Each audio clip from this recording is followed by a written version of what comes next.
Well, good afternoon, everybody. I'm Simon Heath. I'm the branch chair of the Edinburgh Branch. So welcome to the meeting today. We've got a really exciting lineup for you today.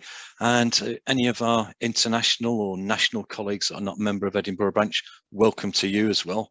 The more the merrier, and we're glad to see anybody and everybody come to visit us in Edinburgh. One little town hall message I've got to put out for those that are part of the Edinburgh Branch. The AGM is not today, despite what the Grange have sent out. Unfortunately, we did try and engage with them through Anthony as our regional manager, but it was too late to try and get that stopped before the communication came out. The AGM will actually be on the 12th of May, and it will be still a virtual meeting for that one. Apologies, we were too slow in getting our bid in to be able to get a face-to-face for that one. So it will be an online Zoom meeting, and the AGM again is on the 12th of May. Without further ado for today, as you've seen from the interview, the advert, it's a catching a wave and a few other bits and pieces coming out from IOSH. We've got three of the Vice Presidential Team with us today. We've got Stuart Hughes, who's the Head of Health and Safety for Mercedes AMG Petronas. That's the people that don't realise it's the Formula One team. So anyone that follows Sir Lewis is Stuart's your man. He's got 15 years experience in health and safety as a professional, and he's proud to be a chartered member and working towards his fellowship. Me too, Stuart, I'm on that path as well. He's previously a member of the Performance and Development Committee for IOSH. Although he says he's also an OSAS lead auditor, I think you need to change that to an ISO 45001 mate as well. But he's got the qualification and the skills, that's the key thing. Then we've got Richard Bate. He's the MD of the Institution of Strategic Consulting Limited, and he's also a principal OSH consultant for the Formula 1E World Championship Race Series. So there's a bit of similarity going on there. We'd be interested to see who gets in front today. Richard's early career as a paramedic in the UK NHS. He's had a diverse time there, including emergency response, helicopter aircrew training and management for that. Big shoes to fill there with that one. And Richard's also a passionate advocate of this safety as a first career. He promotes this through IOSH mentoring scheme and by promoting youth membership and education through the North Wales IOSH Executive Committee. So welcome, Richard. And last but not least, we've got Angela Abbs, who prior to becoming a vice president, Angela has been an active IOSH volunteer for many years. She's been chair and secretary of the East Anglia branch and serves on the construction sector group committee. She thoroughly enjoys being involved as an IOSH mentor and a peer review panel member. Please don't tell me you're sharing mine and Stuart's panels. We've got to be nice to you today, just in case. And she's also a speaker and presenter on health and safety subjects and soft skills. Angela spent many years in the local authority and social housing field, where health and safety roles were in property, facilities management, maintenance and development. So without further ado, I'll pass you over to Stuart to kick us off for today's branch meeting. Thank you, Stuart. Thanks, Simon. Thanks for having us all. Yeah, it is a shame not to be up face to face and having the meetings in person, but it's going to come. So we're excited about that, and yeah, looking forward to giving you a chat through the competency framework, and then Richard and Angela will talk to you about the Catch the Wave campaign. Both pretty significant bits of output from IOSH, and also really interesting. I think Richard normally comes out ahead of me in most things. Simon, to be honest, he's had a head start though, so you know, it's fair in that front. But what I would say to the members before we get going is hopefully you're seeing more of the presidential team, a more visible team, and a real cohesive team at the moment. I think we have got the strongest lineup on the presidential team that we've had in a very long time, and it's a real pleasure to work with Richard and with Angela and all my other colleagues in the presidential team to serve the membership, and we're enjoying that, and hopefully that will come across in today's presentation. So let me get the screen share set up and see if I can manage the technology, and we'll make a start.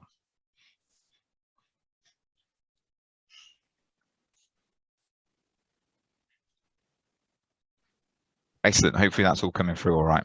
Thumbs up. Perfect. Yep. Thank you very much.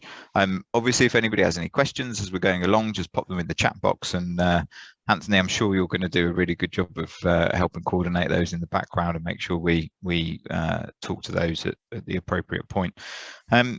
So yeah, before I start, I suppose I'd just like to give you, a little bit of background. So that intro does need a little update. I'm 17 years into my IOSH career now, and I don't know, it feels like longer and it feels like less time all at once, to be honest. But I started life as an environmental health officer. I got into, I suppose, the field of public health when I went to catering college. I was all dreamy-eyed about being a chef, and gave up on that dream once I'd experienced what the real world of that was like. And for me, I got really excited into microbiology and food safety and public health. So I went off to do environmental health, and during that degree, I kind of came across health and safety, and really I've had a belief ever since that every human on the planet should have a healthy and safe work environment, and that's something that I'm really passionate about. And through the course of that journey, I've done environmental health enforcement work. I've worked in high risk, high hazard industries, through waste management. And then I worked with KPMG and did some consultancy work through their sustainability services department. And along that journey, I did my NEBOSH diploma. I got involved with IOSH, and then I left KPMG to come to Mercedes Formula One. And I've always said to everybody, the great thing about safety is it's a set of principles you can pick up and take anywhere around the world and into any industry. And I've done that. I've moved around a little bit, and I'm very fortunate to be in the position I am now. I've got a boyhood dream job in an amazing organisation who see the value of safety and see it delivering performance to the car on the track. Through that journey, I've been involved with IOSH, and as was mentioned, I joined the Performance and Development Committee three years ago now, maybe 4, if my timing's slightly off. Because I wanted to do some giving back. I wanted to get involved with IOSH and see how I could help. And it was when I was in that role, I got the opportunity to apply to become a vice president. And I did that in 2019, was successful, and have really enjoyed holding that position. And hopefully I'll be able to continue to do more in the presidential team over the next coming years as well. And I think it's really important that IOSH is there for all of our members through every step of that journey. So from your student membership through to your graduate, whether you join as a technical member, and supporting you on that journey through to chartership and hopefully onto fellowship. And we're keen to increase that 1% club, get more people to fellowship, and especially bringing in more female and more diverse brain power and thought into the group of fellows. And to do that, we need to have a competency framework. So IOSH knows that the occupational safety and health profession, it's more in demand than it's ever been, and OSH professionals really want to make sure that what we do is respected, that people understand what we do in the role, and that we are at the epicenter of the organizations that we work with, so that we're consulted with, we're known to be a reliable source of advice, opinion, and part of the solution. So not the people giving all of the answers, but asking really great questions and challenging our organizations to improve. And that's the learning that IOSH has gone out as it's been out and about developing this new competency framework. We know we want to be seen as contributors, and that wanting to be recognized as a professional is really important. But it's not just about holding a bit of paper to say you've passed an exam to reach a standard. It's got to be bigger than that. We've got to be, as a profession, and this is aligned with the strategic aims of IOSH, we've got to be seen as people that enhance, we've got to be seen as people that collaborate and influence.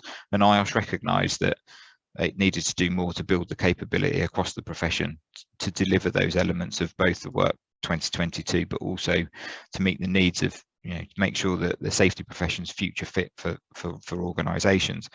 So in 2019, we released an updated competency framework, and that followed extensive research and consultation with OSH professionals, employers, and other stakeholders. And it's an opportunity for all of our members at any level to join in with the debate on kind of the key principles of OSH, and to make sure that we arrive at this common understanding. Now, common understanding doesn't mean that we all have a common opinion. We need to have different voices to challenge and develop and drive the profession forward. But we need to have reasoned arguments about what we do, why we do it, and the impact that we have. And I think that's really important for us as a profession. And the updated framework, it reflects the significant changes that have occurred in the workplace. Now, it says over in the last decade in our slide pack, but I think the rapid rate of change over the last 2 years is proof of the need for the OSH profession to be agile and the OSH professional to have agility, but also to be able to understand the needs of businesses, to understand the societal needs from occupational safety and health, and to work towards having a competency framework that is appropriate for all of those elements. So we recognise that today's OSH professionals need a broader range of skills and knowledge and behaviours to influence and drive change. And as I said, that's even more pertinent through the course of the pandemic. And the updated framework reflects this significant change, the significant changes that have occurred in the workplace. It also recognises that we've had quite significant demographic changes. So there's urbanisation, ageing populations, a millennial generation coming into the workforce, which I always feel slightly uncomfortable about because I'm not quite sure which generation I fit into. Some people will tell you I'm desperately trying to be a millennial, but I'll cling on to that and see if I can get away with it. You've got the technological changes that are happening in the world. So Industry 4.0, we've got automation, digitalisation. There's a lot more flexibility in the workplace. So a plethora of people working from different locations in different time zones, all working towards the same objectives for organisations. You've got the organisational changes, so new models of work, the gig economy, the likes of Uber and Deliveroo and others that are driving a different work model. And you've got the socio-political changes. So obviously the impacts from kind of globalization, Brexit, politics within the UK. And I think, unfortunately, we've got the situation that's happening within the Ukraine as well. And all of these factors play a part to, and an impact in what's happening day to day in organisations and the needs of the OSH professional. And I think that's all well documented. But what IOSH has done is it's reacted to that change.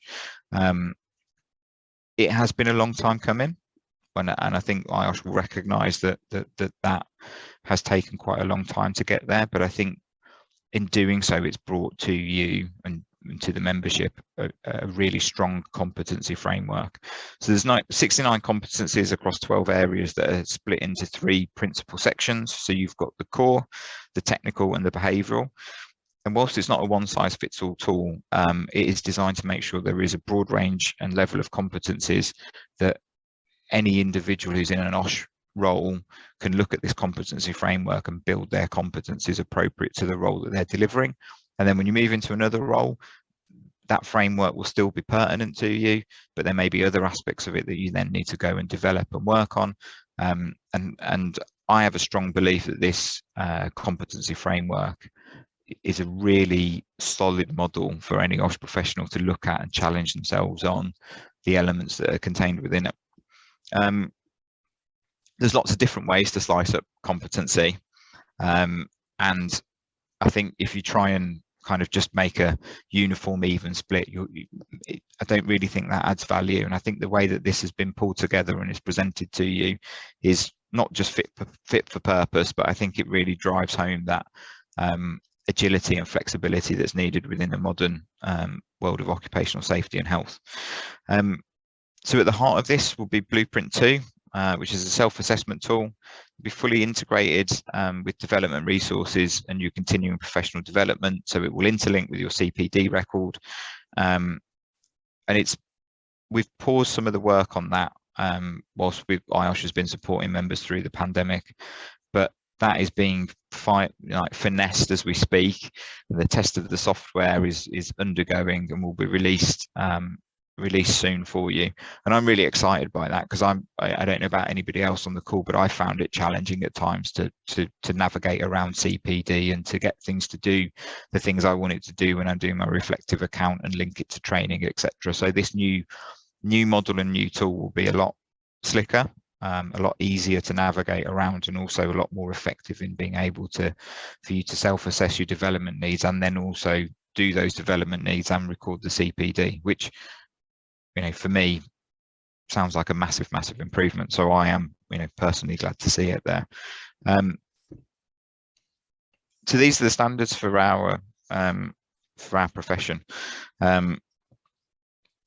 Each of the competencies is written to kind of cover off four of the core areas, and it's designed to cover off everyone's professional journey, starting out, right at the beginning to all the way up to whatever the top of your profession may be.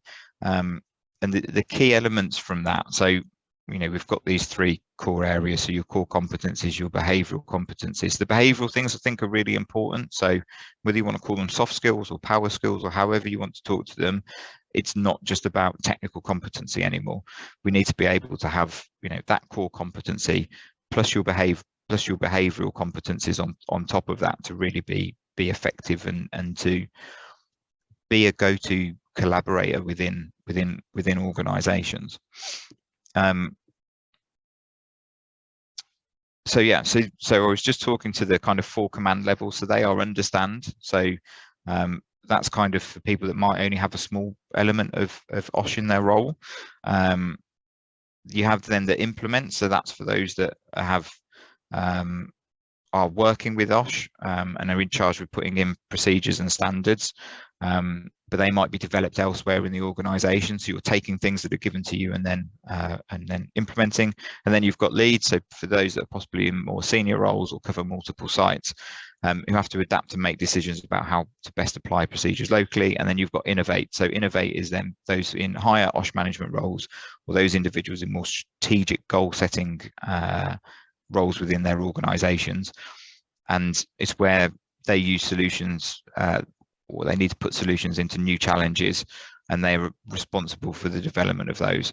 And throughout all of the resources, users will find reflective statements, and these are effectively questions that are aimed back at the user. They're designed to make you think. They're designed to kind of prompt you to take that reflection piece, to check on your personal knowledge and the organizational performance. And that ability to kind of go back through that reflective element is one of the key bits in the framework that I think will help you not only develop the CPD, but also that kind of true reflection of where you are with something, and then how much further personal development and growth there is to do within each of the competencies. So what happens next? I don't know, maybe it should be slightly in a reverse order of questions. So Blueprint's not exhaustive. It's not an ultimate authority on every subject ever written. And it's not also everything you would want to know. I spend quite a bit of time reading around elements outside of the occupational safety and health world and thinking about how I can bring them back into my organisation.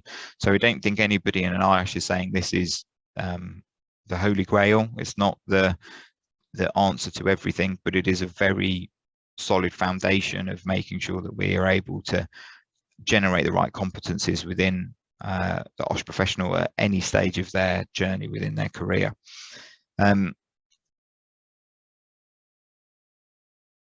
Obviously, there's the kind of challenge around different elements around the globe. So it isn't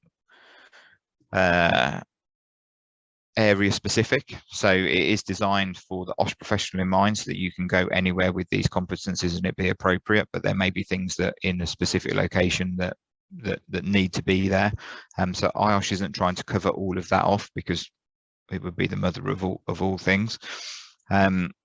but it has been written in a way that's designed to be interesting and thought-provoking and stimulating. So everything that is within the competency framework and blueprint 2 is designed for the IOSH professional in mind and to help you within the development of your career, but also to help you bring the maximum benefit to your organisations. I don't think that we're so confident that we think we haven't covered everything. There may be some gaps, and I think it's fair to say that some of the membership may go through the competency framework and into blueprint and raise their hand and say it doesn't cover this, which is really important for me. And I think that we need to hear that so that we're able to understand the needs of the members better, and then to also say, actually, if this is a gap within this, then let's make further developments. This isn't a static thing that will just stay. It is open for development and improvement as the profession grows and diversifies and more things come through. Whilst it has been through consultation and there's been a lot of member engagement, it's impossible to absolutely capture everything. So I think I would encourage people to engage with it, run through the process, and if there's anything there that you want to see improved, developed, enhanced, work with IOSH, report that back into, whether it's through your branch or through your network or directly to the presidential team, and we can take that back to IOSH for you and help to develop those elements. That's everything from me. It's a quick whistle-stop tour through the competency framework and what is coming. I'll gladly hand over to my esteemed colleague Richard, who will take you through the Catch the Wave campaign, and I will hang around for any questions at the end. Thank you, Stuart. I think Angela is going to drive this session from a PowerPoint perspective. That was really, really useful, Stuart. I've reflected on quite a lot of what you've said this afternoon, as I also am working through my fellowship, and I think you quite rightly indicate there that we sometimes lose focus, and it's very easy, me particularly, to go off on a tangent, and I think the framework will help us all.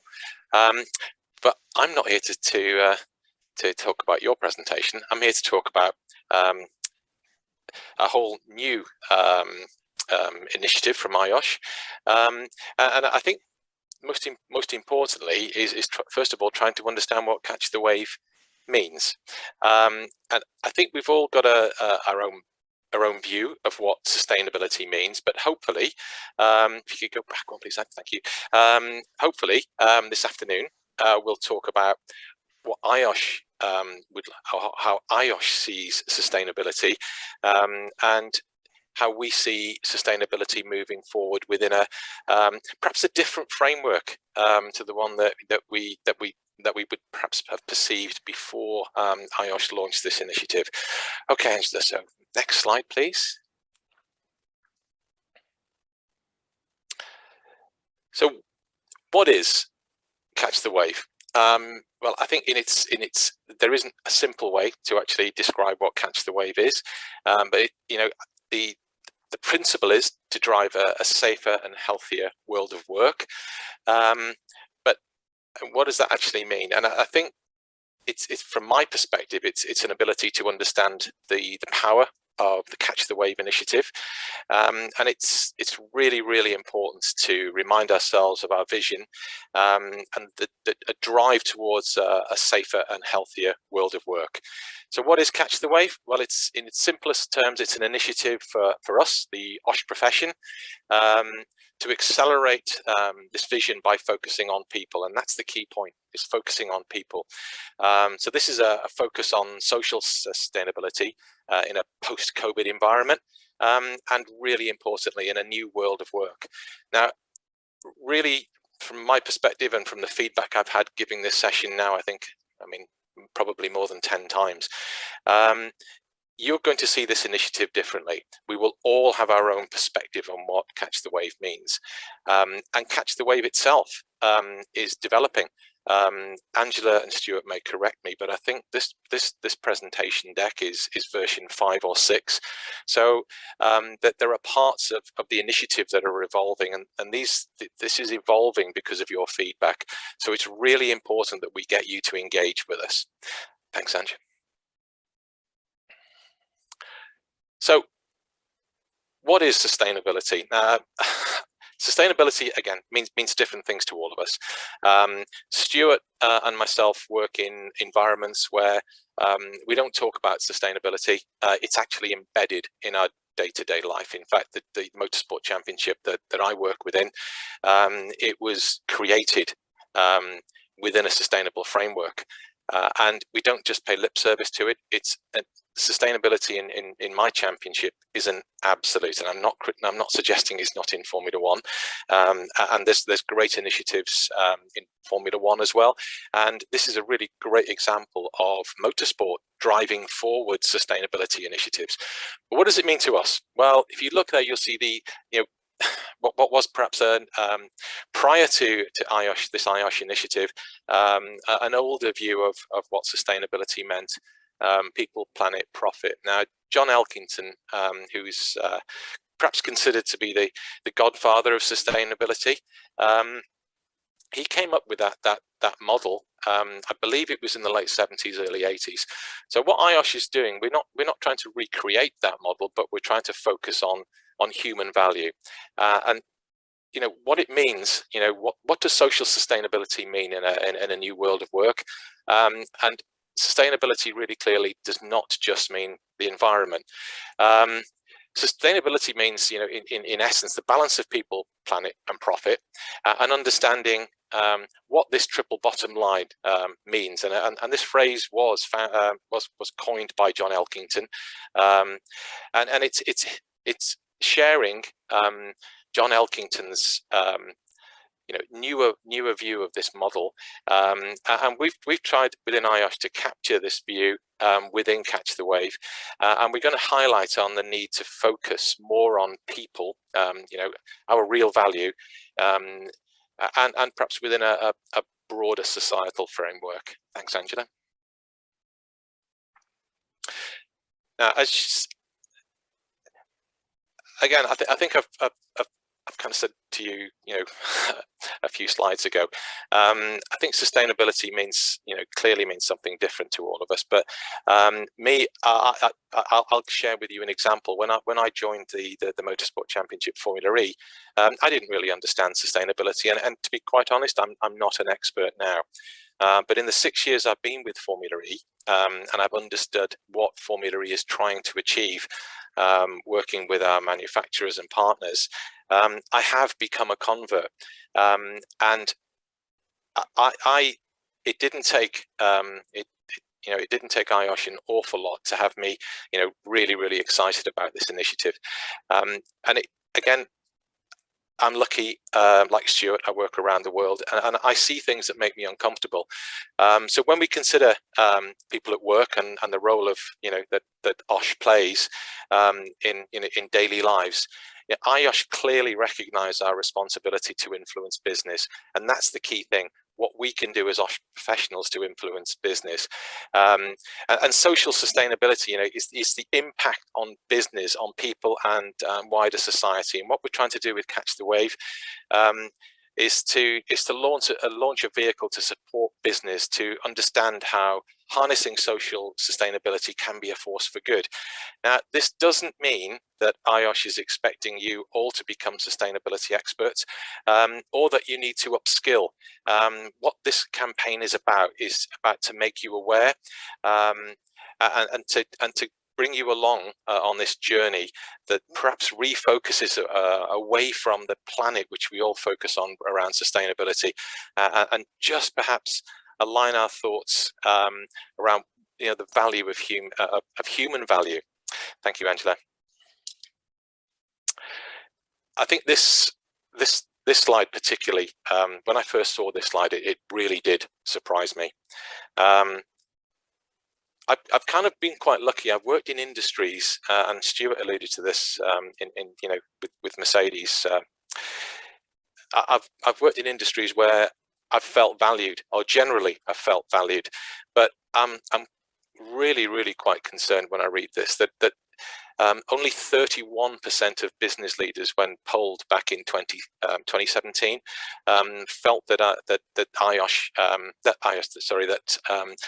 OSH was a significant part of their leadership team's focus. That really did worry me, and I've actually polled my own leadership team within Formula E, and I have to say, I would say 30% is probably pretty accurate. So it's probably nothing new, and certainly, from the point back in 2018, when IOSH published the Healthy Profit document, it was probably quite clear that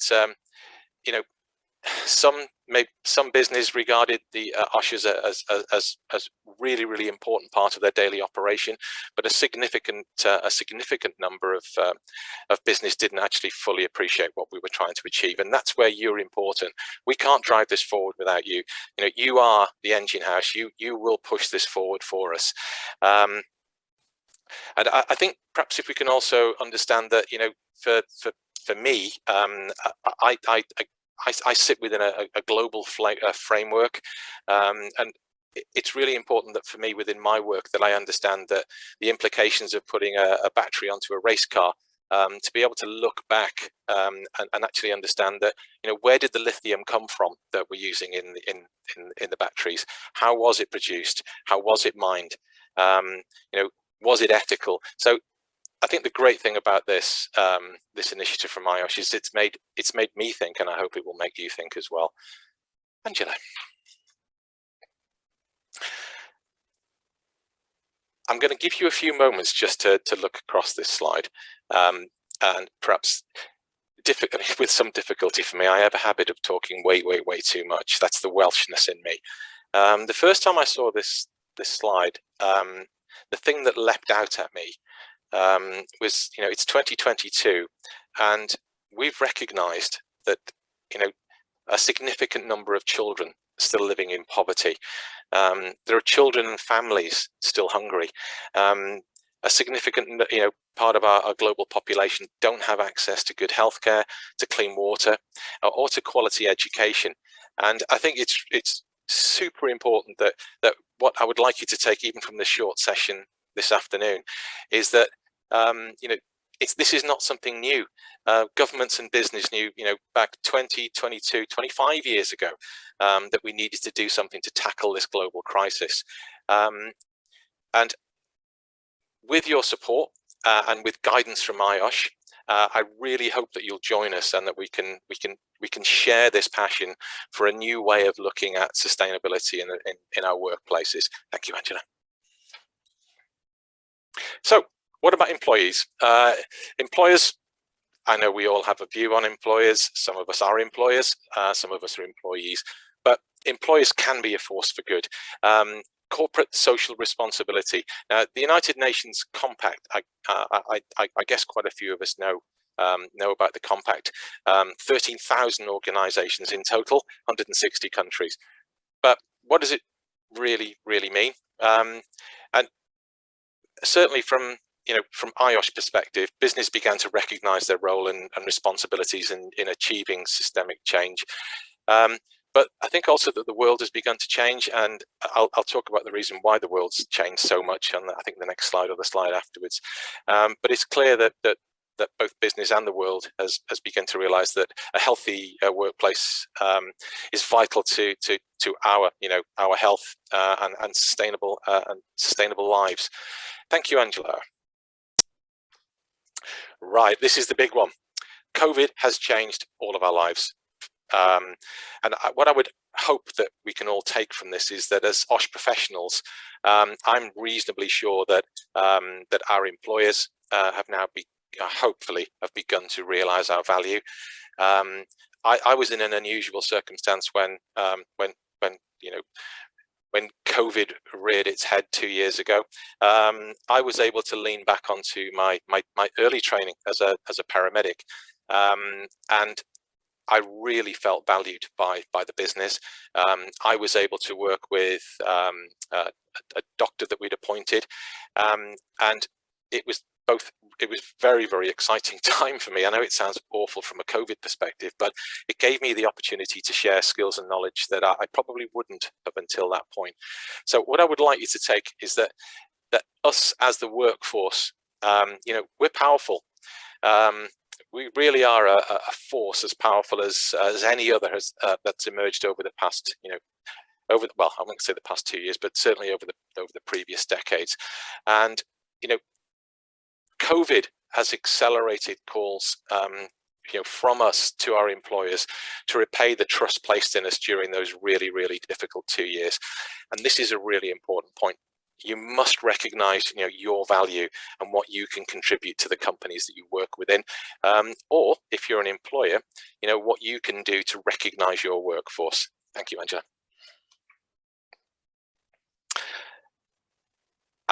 I'd really like to deliver this session face to face one day. I haven't done that yet, because I'd like to get some feedback around this slide.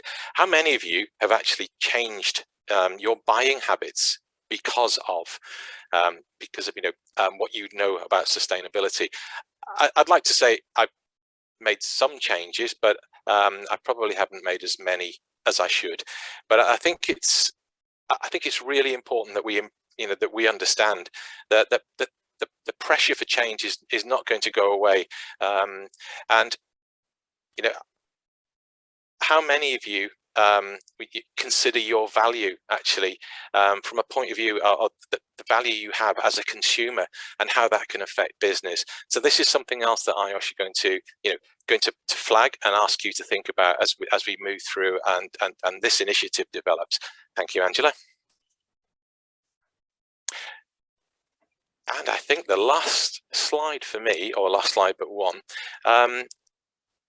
I probably didn't grasp this particularly well initially until I actually read what was on the bottom of the slide, the principles for responsible investment.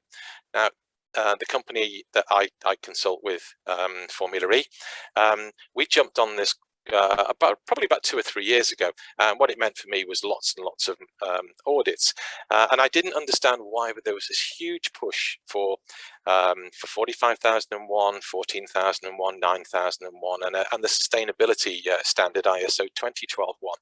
And it wasn't until I realized that if you hold those 4 standards that you then can fit into different clauses within the PRI framework. So and I think it's really important that we consider the demands of investors for better environment and social governance reporting. I was subject to an audit last year that I just wasn't ready for. One of our investors is a global bank, and I was very, very prepared for talking about health and safety, operational health and safety, what we did for our workforce globally. I wasn't ready to be challenged around the value of sustainability in my role. So it's a real eye-opener, and for me, I refocused my attention on what you could call it on investor demand, but it's also what it meant within my organization from a financial perspective. Thank you, Angela. So I think this is where I'm going to hand over to Angela, and we're going to show you a video. But I think it's I could probably conclude my part of this session by just saying that IOSH recognises all the changes, and we're at the forefront of setting a vision for action for employers, workers, governments, regulators, and OSH professionals at large. So this is a moment for OSH, us, and this video is going to show you how work matters. Thank you, Angela. There's an unstoppable wave of change moving across the global business landscape, cascading through boardrooms, sending ripples through supply chains and beyond. It's time to catch the wave. The COVID-19 pandemic, climate crisis, and rise of social justice movements around the world have all accelerated thinking beyond the here and now. What does it mean to be a responsible, sustainable, resilient business built on solid environmental, social, and governance principles? It all starts with people. It's no coincidence that those businesses setting high standards for the treatment of their workforces, communities, and supply chains reap rewards with stronger performance and growth. Our connected world expects organisations to prioritise public good and behave responsibly. Employees and customers will call out poor working conditions and demand better. But this is not just about doing the right thing. Social sustainability is the backbone of corporate resilience. It supports stronger operational performance and cash flow. And right now, that feels more critical than ever. The environment has been the flagship cause driving the corporate sustainability agenda. Now it's time to put people alongside planet and profit, to unlock and unleash the tremendous value that lies in our global workforce. IOSH is working alongside international organisations, including UN agencies and initiatives, such as the World Health Organization, ILO, and UN Global Compact to harness the collective energy of progressive businesses. Together, we're making a long-term commitment to drive social sustainability forward, with a global force of safety and health professionals making change happen on the ground. Because safer environments and enlightened attitudes to health and well-being, diversity and inclusion are all safety and health issues too. And COVID-19 has shown just how vital it is to protect people. If businesses are not just to survive, but thrive. Together, we can be part of a global network of resilient, profitable businesses and organisations that flourish, equitably and sustainably, around safe, healthy workforces. It's time for a new world of work. It's time to catch the wave with IOSH.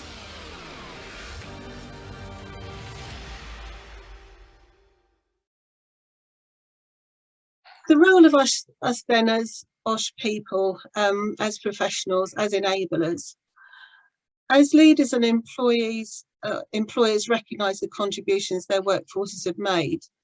They've reached out to IOSH professionals to engage in ensuring people's health, safety and well-being at work. And at this critical moment, IOSH professionals have been adapting and evolving to prevent risk and enable business continuity and operational effectiveness. They're making vital connections between boards, operational managers and the wider workforce. So as IOSH professionals, we really do have access to all areas.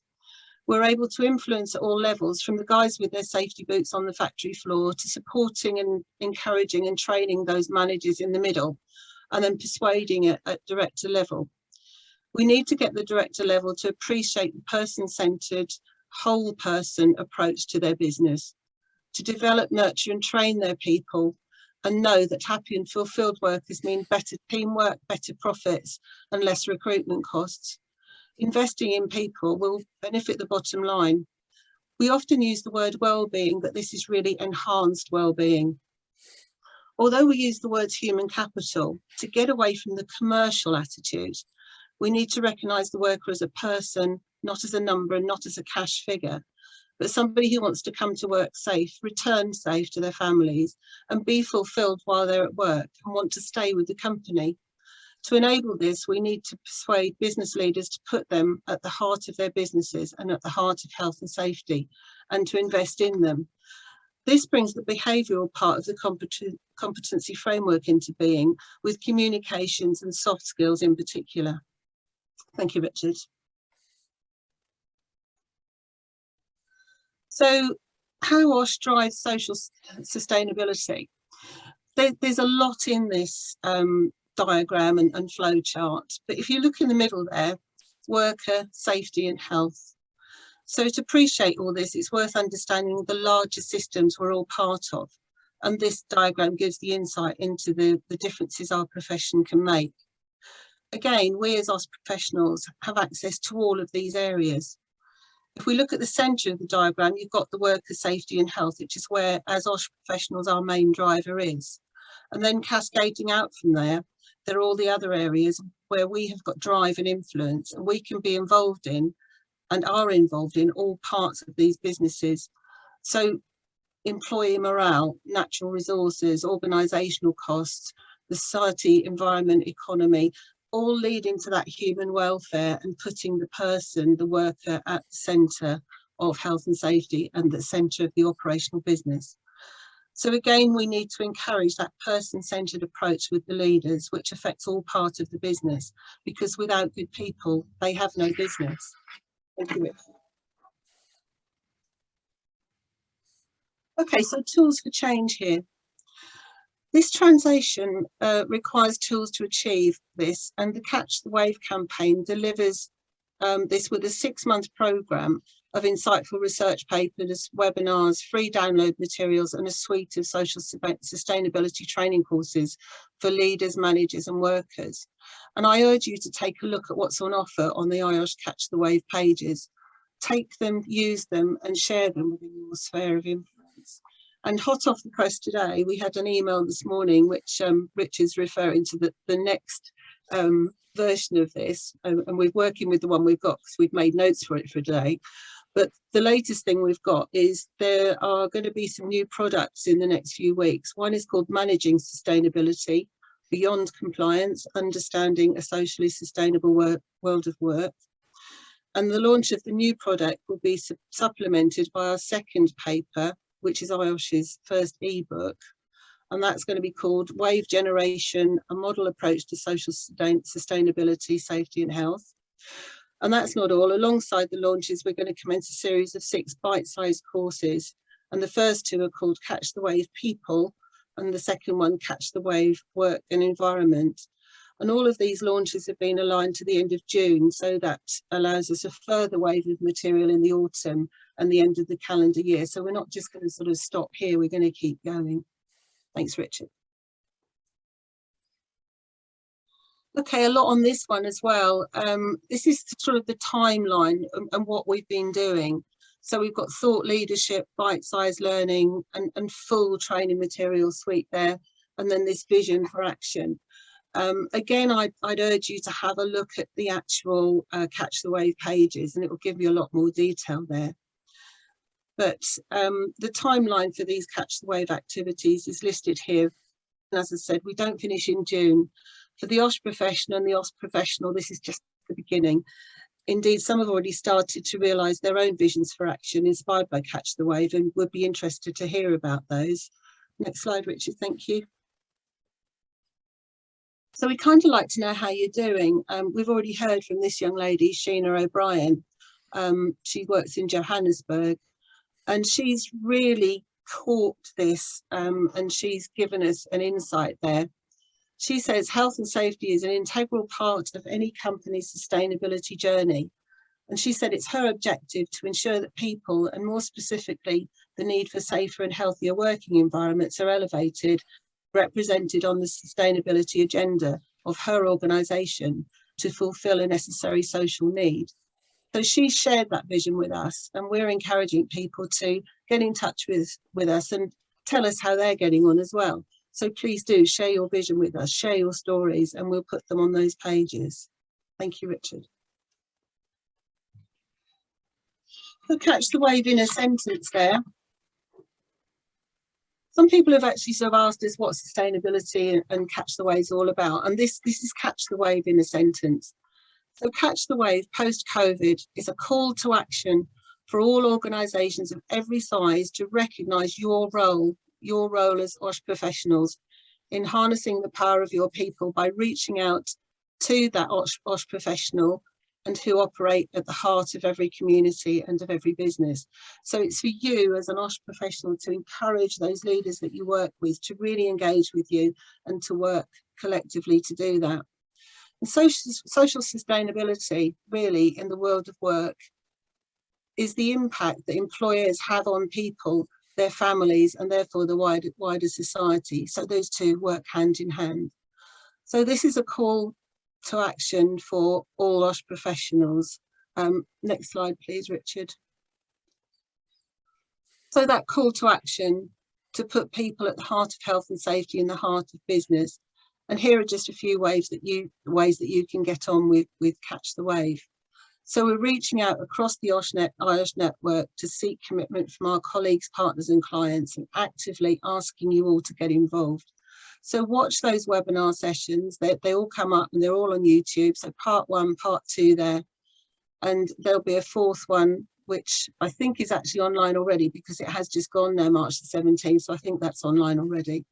And we'll put more on as they happened. So I think that's it for me, actually. So you can forget my little technical flip. Next slide, please, Richard. Thank you very much. So if we've got any questions for Stuart, Richard, myself, back to Simon, and thank you for listening. Oh. Microphone. I always got this habit of putting the microphone on top of my head. No one can hear me. And I'd like to say thank you very much to Stuart, Richard and Angela. That was brilliant. Thank you very much. And I know we haven't had much in the way of questions through the chat side of life, but I've got a couple, probably more for Stuart at the moment with the framework. Have you any idea when the next round of Framework 2 is going to be launched? And is there going to be any changes to the actual framework from Framework 1 to 2, or is it just an automation sort of type of system? I don't have any hard or fast dates in front of me at the moment, so I genuinely wouldn't want to mislead you by giving you a time frame that I'm unsure of at the moment myself. So I think as soon as we hear them, we'll be happy to communicate them. And I think if we hear that, you know, before it comes out as a big global push, we can speak to Anthony and let you know. And the technical variances from version 1 to 2, yeah, I don't have a clever answer for that, but I can go away and find out and come back to you and let you know. That'd be interesting. If there are, I'll take that one away. The reason I'm asking, I've actually found it useful a number of times as a tool for setting my team's objectives and targets, because I always try and insist that they all become a member of IOSH to increase hopefully my branch membership surreptitiously, but also it's just a good framework for setting your annual appraisal. We do the same here with my team. We use that that framework to say, actually, right, what are the things we need to grow and develop, because I sit within HR, and there's quite an easy HR kind of skill set pulled together, but there wasn't specific for the OSH element of what we were doing. And I've done exactly the same as you and used that framework for objectives and end of year reviews and, you know, personal development. So it is a good tool, but I wouldn't want to I don't want to mislead you and say something that's not true on this. So I think let me go away, you know, answer that question properly and come back to you if that's okay. Yeah, lovely, thank you. It's just interesting. Say I've found it useful tool, and it's top tip for anyone that's out there. It's line managing. Hopefully it stops giving people too much, because they've got to do CPD, they're going to have to do framework, and then you give them an objective and target through their appraisal thing that's all different. You're just going to overload people. And back to catching the wave, we want to treat people right, don't we? And sort of do them. It's just a useful tool, and if you get it right, it just makes life easy for everybody, and it stops that duplication of effort. And I think just one thing I would like to communicate on Catch the Wave, and it's a really important point. This isn't about IOSH trying to ask more from the OSH professional. It's about recognizing the value of what the OSH profession does and moving that conversation center stage of sustainability, so that we're able to highlight the value of occupational safety and health within that social sustainability piece, and we're doing that through collaboration with, you know, World Health Organization, United Nations, the Commonwealth. We're at the right tables to have the conversations, to have the influence, and it's about recognizing what's already done, not about asking for more. And I think that's a really important point just to be clear about. Yeah, it's quite funny, as you say. I recently joined a new company in January, and straight away bunged onto the ESG committee, environmental sustainability. Nowhere is people, it's all planet and profit. And I've been behind the scenes trying to push them. You know, we've got a director of HSSEQ that's an IOSH member. I'm thinking, come on, let's get the people element in there. At least I can do something then. needs to be front and center. Yeah, absolutely.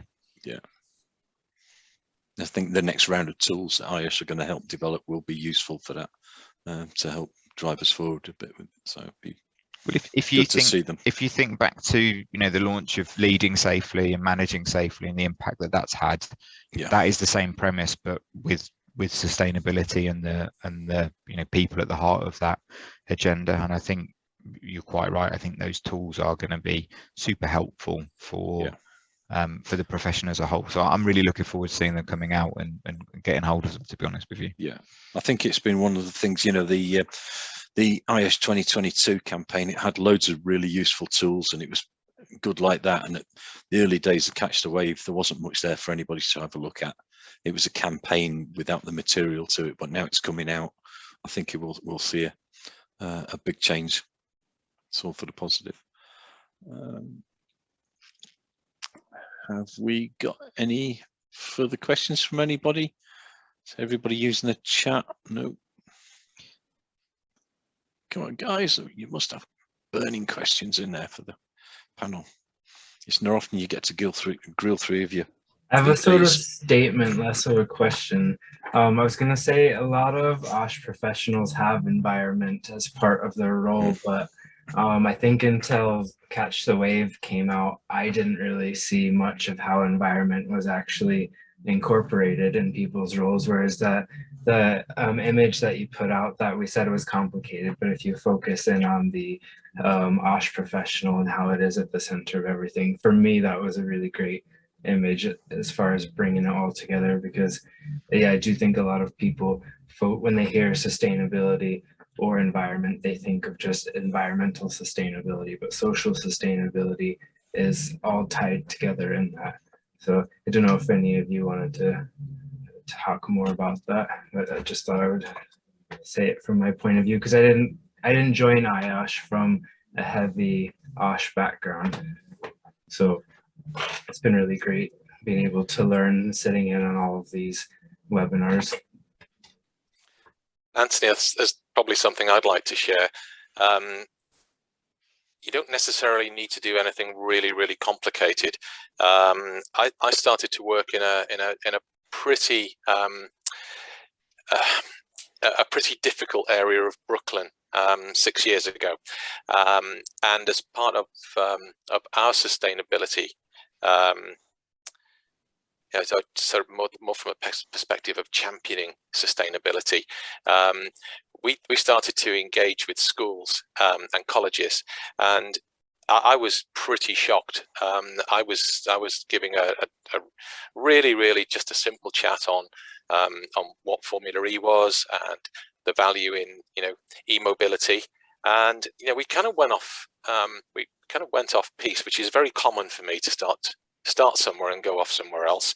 And I was just really interested in talking to these high school kids, about what they did, what life was like in Brooklyn. And the thing that really shocked me was that because of the gang culture in that part of Brooklyn, some of these really bright, dynamic young kids had never actually been to the waterfront where I'd been working for several years. So we managed to persuade the leadership team at Formula E, and we released some money, and we started a program to support the high school, and we didn't just throw money at them. We gave them specific targets.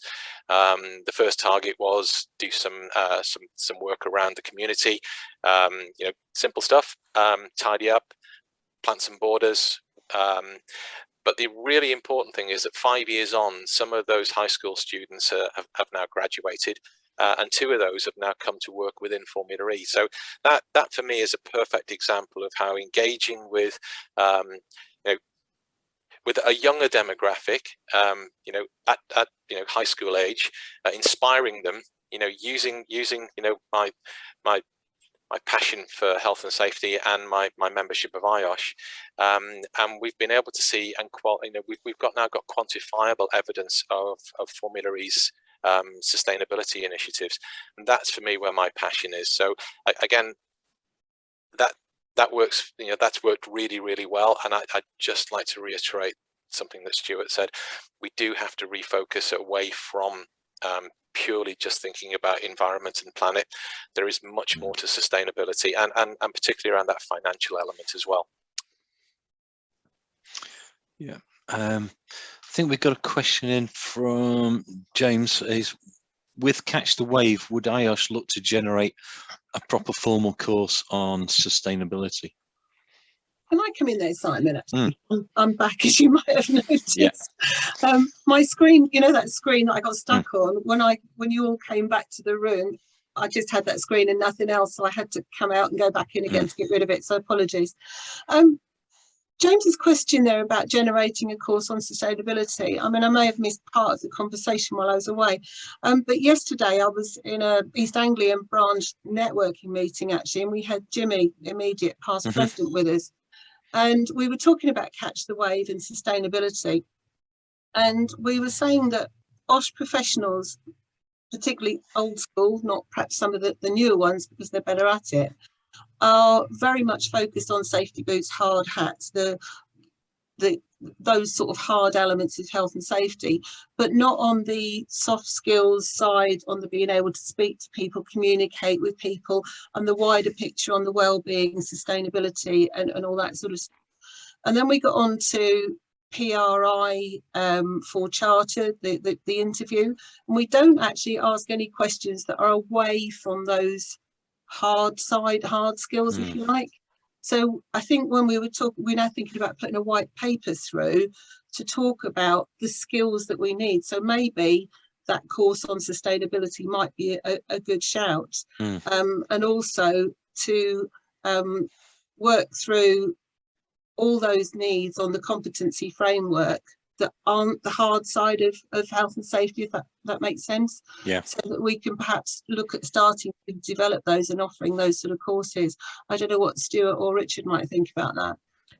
Yeah, I think it's fair, Angela. I think that, you know, IOSH are going to put the resources out into this, you know, leading and managing sustainably, so that, you know, you can take yourself through that course as a guide to getting some understanding around the sustainability agenda, and I think there's more resources to come through the Catch the Wave campaign. So I think I guess the best course of advice is to get up to speed with the Catch the Wave campaign, like get yourself through the YouTube videos and the presentations that have been done. Look for the launch of the white papers that will come and the materials for that. And if you think there's still a gap there that needs to be plugged, come back and talk to us. We can take that back into the institute and talk, you know, talk about what we need to develop. So I think that's the way that I would approach it. There's some stuff coming already. If that's not enough, let us know. We'll work on more. Thank you. I was just trying to have a look at something. It's quite, what you're saying there is quite interesting. I think later on this year, and I can't remember if it's September, October, if I can just have a look, see if I can find it. No, I don't have it, strangely enough. We are looking at a management leadership session within the branch, getting away from necessary hardcore health and safety stuff. So everybody keep an eye on the program for that one, and we'll be doing something a little bit different, looking at some of those management soft skill competences that we've just been speaking about. So that could be happening around, I'm not sure if it's September or October. It's one of those 2 months, but just keep an eye on the program as it comes out. So, you know, we were having a branch discussion looking at making our program fit in with the competencies, and that's sort of an area where we felt that we needed to digress and have a look at a little bit as well. So it would be I think that's a really good idea for the branch agenda, isn't it? Where you can prioritize some of those things and pull them through. There's a really good question in the chat actually about whether the competency framework will form part of of formal qualifications, like the kind of BSc or masters in IOSH.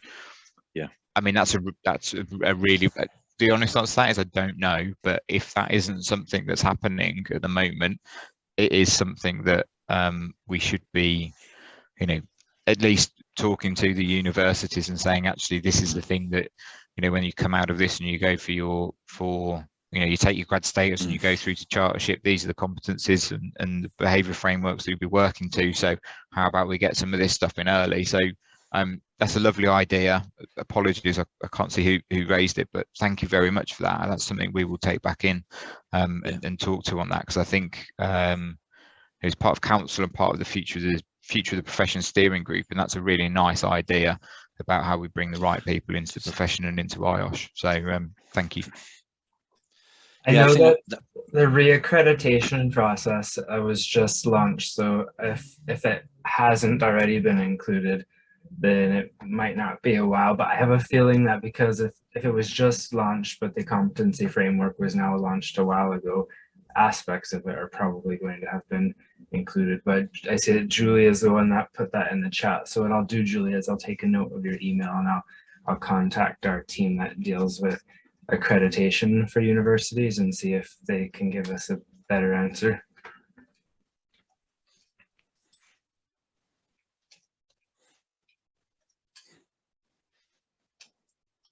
Sorry, I'm just responding to a quick message there that's just come into me.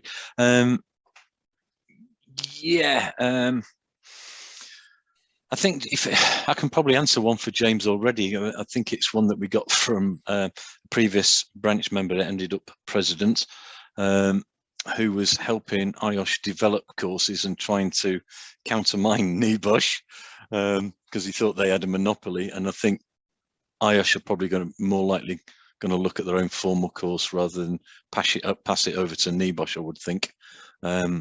As you know, we've already now got an equivalent to the general certificate that's out there.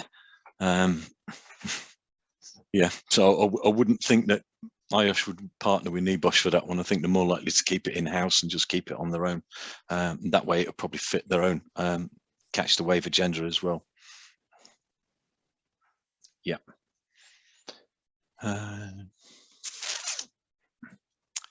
Any other questions on that one?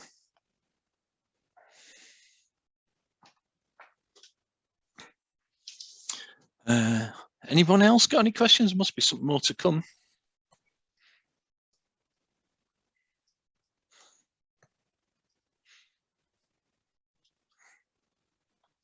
We've stunned them into silence, Simon. I think I would just genuinely like to finish with thank you very much for giving us the opportunity to have three of us come and present to you and talk to you. And you know, I don't want to speak for Angela and Richard, but I know they're in this position.